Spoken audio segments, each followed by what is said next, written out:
Hello everyone, welcome to our channel. और आज ये हमारे HTML CSS के प्लेलिस्ट का तीसरा लेक्चर होने वाला है।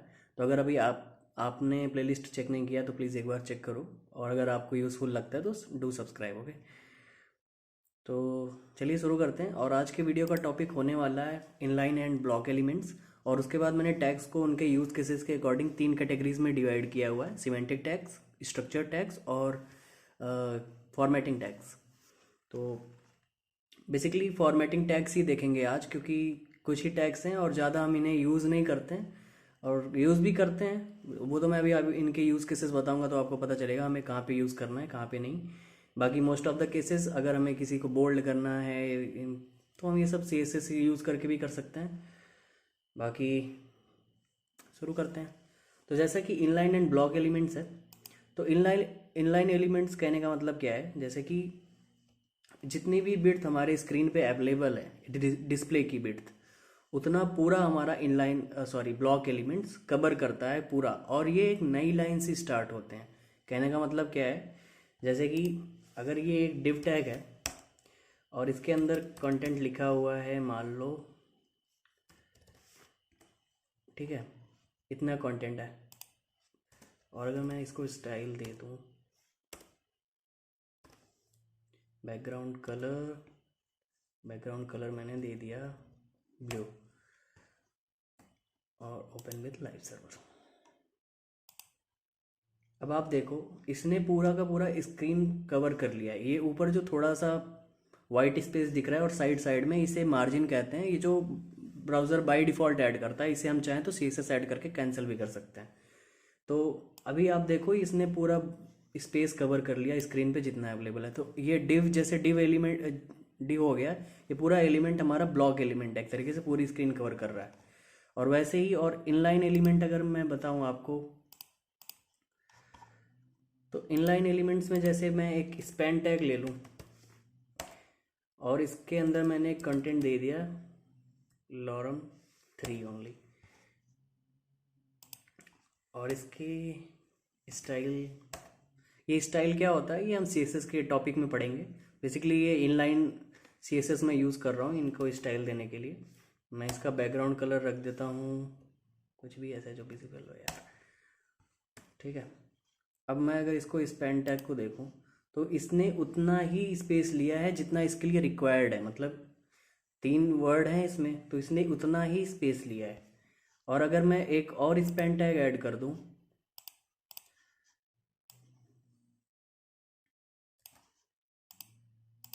लेट सपोज मैं एक स्पैन और ऐड कर देता हूं, तो आप देखोगे इसमें ये इसके साथ साथ इसके साइड बगल में ही आ रहा है।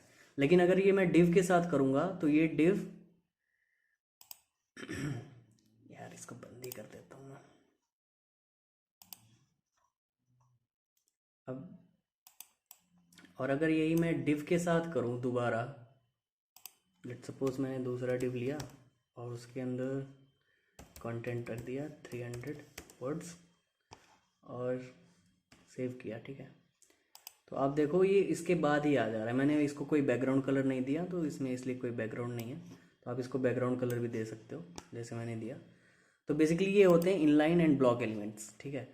तो वैसे ही अब इसमें कई सारे एलिमेंट्स, टैग्स जिसे हम कहेंगे इनलाइन एंड ब्लॉक एलिमेंट्स के, वो मैं आपको एग्जांपल अभी मैंने बता दिया क्या होते हैं। तो टैग्स मैं आपको बता देता हूँ कौन कौन से होते हैं, जैसे कि एंकर टैग हो गया, स्पैन टैग हो गया, और फिर जितने भी फॉर्मेटिंग के लिए टैग्स यूज़ करते हैं ना, मोस्ट ऑफ द टैग्स हमारे वो इनलाइन टैग एलिमेंट्स की तरह ही काउंट होते हैं।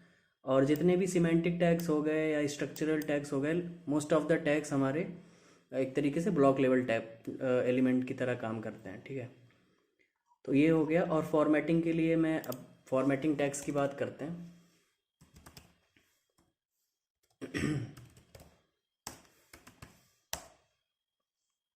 इसको कमेंट कर देता हूँ। कमेंट मतलब मैं नहीं चाहता कि ये मेरे स्क्रीन पे विजिबल हो, मतलब कि अगर मैं इसको सेव करूँ और यहाँ पे मुझे ये नहीं दिखना चाहिए, इसलिए मैंने इसको कमेंट कर दिया। तो अब ये मुझे यहाँ पे नहीं दिखेगा। और फिर अब फॉर्मेटिंग टैग्स की बात करें, लेट सपोज मेरे पास एक डिव है, उसके अंदर कंटेंट है इतना कुछ, और मैं चाहता हूँ पर्टिकुलरली ये वर्ड बोल्ड हो जाए। तो उसके लिए मेरे पास एक टैग है बी टैग, जिसे यूज़ करके मैं इसको बोल्ड कर सकता हूँ। और बेसिकली ये एक इनलाइन टैग है और ये पूरा एक इनलाइन एलिमेंट की तरह बिहेव करेगा। और अगर मैं अब सेव करूँ और इसको लाइव सर्वर पर देखूँ तो आप देखोगे ये वर्ड हमारा बोल्ड हो चुका है, ये देखिए। और सेम सेम काम है हमारा सेम काम हम यूज़ कर सकते हैं स्ट्रॉन्ग टैग यूज़ करके, ठीक है। जैसे कि स्ट्रॉन्ग टैग मैंने यूज़ किया,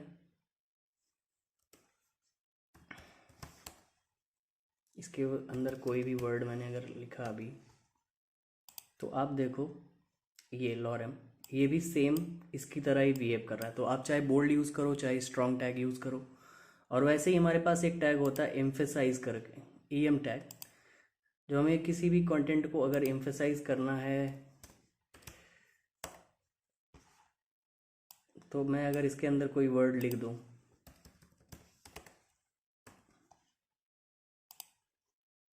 तो आप देखो ये इटैलिक हो गया थोड़ा सा। सेम मैं आई टैग यूज़ करके कर सकता हूँ। जैसे कि अब इसके अंदर मैंने कुछ वर्ड्स लिखे, तो अब ये भी इटैलिक हो जाएगा, ये देखो। और ये सब काम ना हम CSS यूज़ करके भी कर सकते हैं, उनका फॉन्ट स्टाइल, फॉन्ट साइज़, ये सब चेंज कर सकते हैं। तो ज़्यादातर ये टैग हम उतना यूज़ नहीं करते, पर पढ़ना है तो समझ ही लेते हैं यार क्या होता है।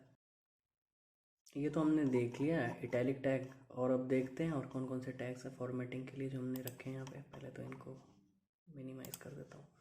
हाँ, तो बोल्ड हो गया, इटैलिक हो गया। अंडरलाइन के लिए देखो, जैसे कोई वर्ड है और उसको हम अंडरलाइन करना चाहते हैं, तो हमें सिंपली यू टैग यूज़ करना है और उसके अंदर वर्ड हमें अपना रख देना है जो भी है, तो वो अंडरलाइन हो जाएगा। और इसको लाइव सर्वर पे ओपन करोगे तो आप देखो ये जो लॉरेम इप्सम, ये देखो डॉलर, ये पूरा अंडरलाइन हो चुका है, ये देखिए। तो ये अंडरलाइन के लिए यूज़ करते हैं। और फिर कौन सा है हमारे पास, सबस्क्रिप्ट और सुपर। जैसे कि आप देखते हो ना 2 स्क्वायर 4 स्क्वायर, वो कैसे लिखते हैं। जैसे कि हमें लिखना है 2 का इस, लेट सपोज हमें पहले तो H2O लिखना है। अगर जैसे केमिस्ट्री के फार्मूला वगैरह हम लिखते थे, तो अगर H2O लिखना है तो हमें सिंपली क्या करना है, कैपिटल H, और 2 को हमें किसके अंदर, सब टैग है उसके अंदर 2 and then O, okay, save. आप देखो ये H2O हमारे यहाँ पे आ गया। तो ऐसे ही सब टैग जो उसके सबस्क्रिप्ट में, जिस वर्ड के बाद हम लिख रहे हैं वो उसके सबस्क्रिप्ट में, उसके अंदर जो भी वर्ड हमने रैप किया हुआ है उसके सबस्क्रिप्ट में चला जाएगा। तो ये सब टैग का यूज़ करके हम करते हैं। और जैसे कि हमें स्क्वायर अगर लिखना है अगर किसी वर्ड का, जैसे कि 2 स्क्वायर 4, तो ऐसे ही लिखना है। तो हमने 2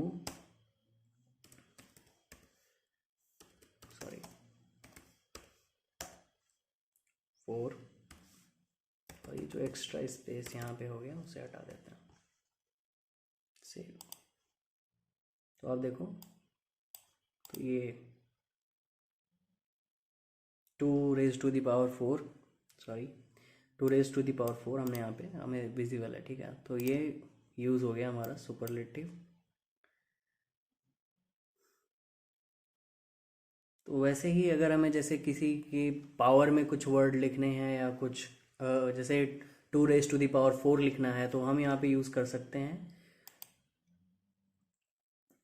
सब एलिमेंट, या इसको क्या बोलते हैं, सुपर स्क्रिप्ट।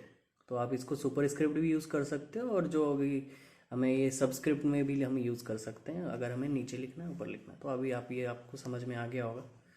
और वैसे ही हमारे पास एक मार्क टैग होता है। अगर जैसे हमें, जो हम मार्क करते हैं ना मार्कर लेके, तो वैसे अगर हमें किसी वर्ड को मार्क करना है तो हम मार्क टैग यूज़ कर सकते हैं। मार्क टैग है भी या डेप्रिकेट हो चुका है।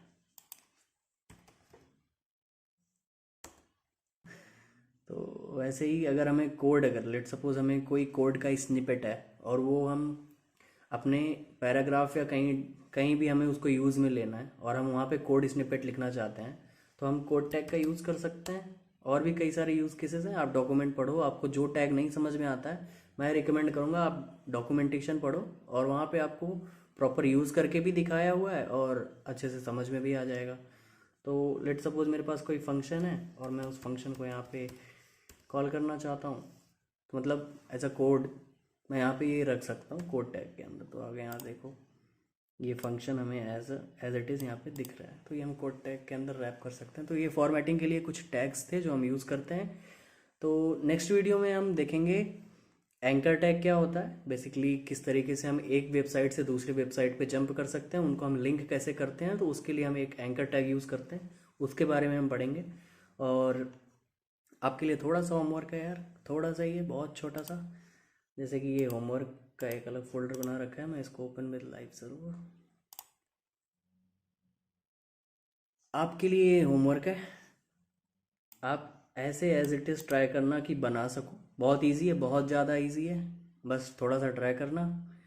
बाकी हाँ, वीडियो अगर अच्छी लगी तो लाइक शेयर सब्सक्राइब इच्छा हो तो कर देना। बाकी मिलते हैं नेक्स्ट वीडियो में, वहाँ पे हम एंकर टैग पढ़ेंगे और फिर स्टाइलिंग का भी देखेंगे कैसे स्टाइल करते हैं, और फिर कुछ सेलेक्टर भी होते हैं, वो सब चीज़ें देखेंगे। तो मिलते हैं नेक्स्ट वीडियो में। Okay, thank you.